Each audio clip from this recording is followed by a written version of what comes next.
But right now, we've asked the court permission to come into the case and intervene as de facto defendants, or in the alternative, to grant us amicus standing with participatory rights. Basically, what that means is to allow us to prove that the XRP that we purchased is not only not a security, we also didn't enter into a common enterprise with Ripple. Right. Because Ripple's went on record to say that they owe nothing to XRP holders. They have shareholders, and the SEC is clearly not acting on our behalf. So we just want to speak for ourselves. You mentioned conflicts of interest. Okay, now this is where it gets interesting.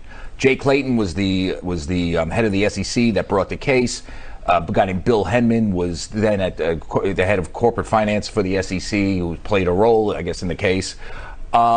You believe that those two gentlemen, who, by the way, we've reached out for comment. They say no, they don't want to come on. So just so you know, I've tried to get them to give their side of the story. You think that they filed these cases and they have huge conflicts of interest. Can you explain some of that?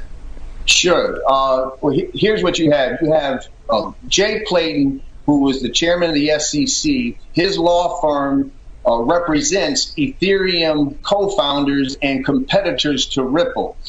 Bill Hinman worked for Simpson Thacher. It was a board member of the Enterprise Ethereum Alliance. And while he was working at the SEC, he was having private meetings with these Ethereum investors and collecting $15 million while working at the SEC from the firm that's on the board of the Ethereum Alliance. After all these private meetings, Charlie, he gives a speech that declares Ethereum not a security, and we found out that these Ethereum investors helped write the speech. Are you going to depose them in your suit?